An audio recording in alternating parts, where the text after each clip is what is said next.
There was a time when Rockstar Games were the pinnacle of the AAA gaming industry. They were so far ahead of everyone else. While they might not have made games that were your specific favorite type of genre, in terms of what they were doing, they were beyond everyone else. Even Grand Theft Auto 5 to this day is still in the top 10 sellers pretty much every week. God knows how much money this game has made, excluding the online shark cards and how much money that's brought in. We can only imagine. Of course, they're most famously known for their Grand Theft Auto and Red Dead series, a personal favorite of mine being Grand Theft Auto Vice City, and I'm extremely nostalgic for Red Dead Revolver. Rockstar's three biggest cultural hits, not financial, that of course goes to GTA 5, came one after another. First of all being Grand Theft Auto 3. The first Grand Theft Auto to be 3D. I can't imagine how many hours I put into this game as a kid. I have some very fond memories playing this game with my dad and him getting really into it back on the PlayStation 2.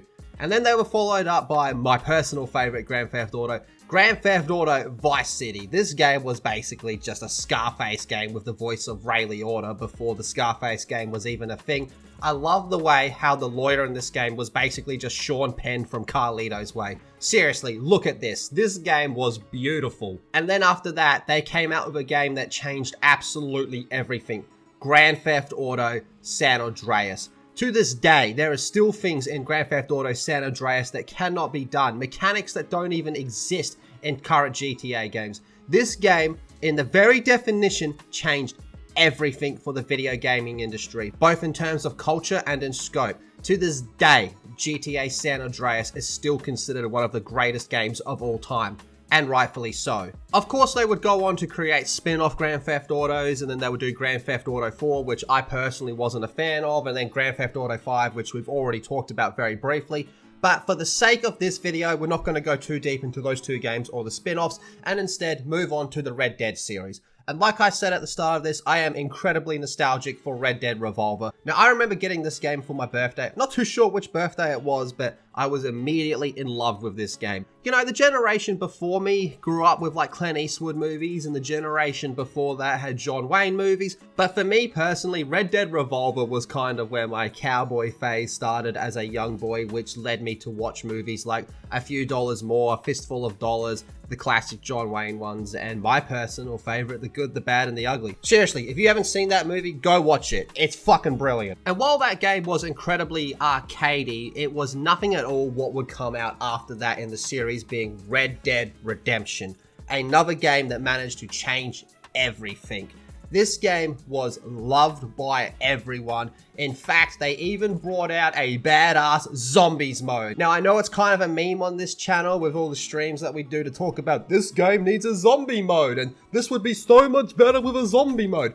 But seriously, the Red Dead Redemption zombie mode took over the world. Now, do keep in mind, this game, Red Dead Redemption, came out on the Xbox 360 and on the PS3 in 2010. And here we are in 2023. Keep that in mind going forward. But from there, it was only up with the release of one of the most anticipated games in history, Red Dead Redemption 2.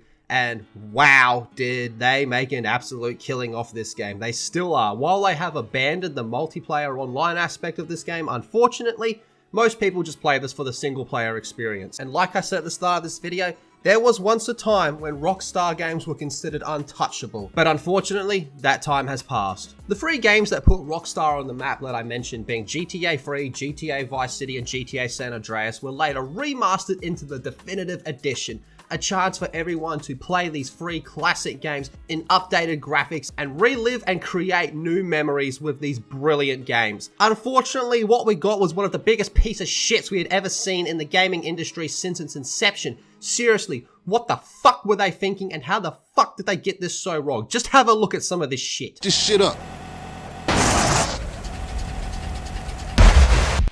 Take it, hold it, love it.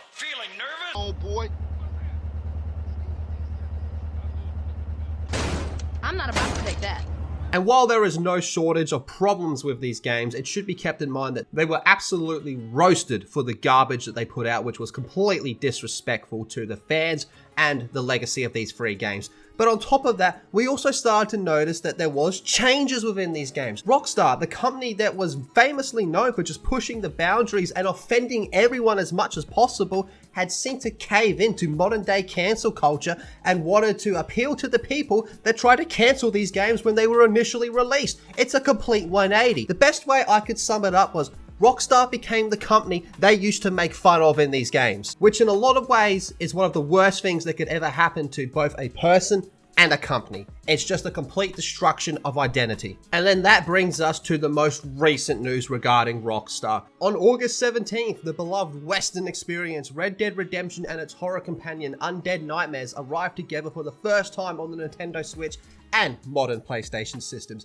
Now, when they say modern PlayStation systems, they're referring to the PlayStation 4, not the PlayStation 5, the PlayStation 4. Because what this is, all this is this is just a port from the original Xbox 360 PS3 2010 version of this game. This is not done up at all. There is no upscaling. There is nothing of significance done to improve this game, and is being sold on on previous gen console versions. However, you could play it on your PlayStation 5 through backwards compatibility. Now, why is this not being sold on the Xbox? Because the Xbox already has access to this game through backwards compatibility. This might be the laziest port in the history of, well, since the Grand Theft Auto Definitive Edition port. And as you can gather from that information, it's not even going to be coming to PC, which is a shame because just imagine the amount of mods that would be able to come from a game of this, and the mods that people could put into the zombie mode. All of that is now gone. And on top of that, they're charging $50 for this. Yes,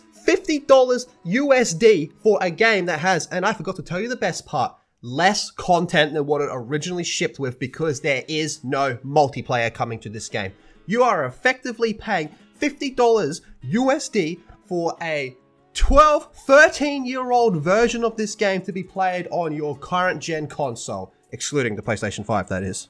And while I do believe that Rockstar Games has completely fallen off a cliff, and I think the future of GTA 6 is something to be concerned about in terms of a quality and culture game, the sad part about this is, unfortunately, I do believe this port of Red Dead Redemption will sell incredibly well. I believe that for the first week that this game drops, it's going to be the top seller of the week, which is just going to have Rockstar walking around patting themselves on the back, congratulating themselves on a job well done for a piece of shit lazy port. But seriously, I really hope I'm wrong. I hope this crashes and burns and it's the biggest wake up call to Rockstar Games. Now, on the incredibly rare 0.0001% chance that someone from Rockstar actually sees this video, keep in mind, Rockstar Games, you were the best in the industry and now you're nothing more than a bad joke.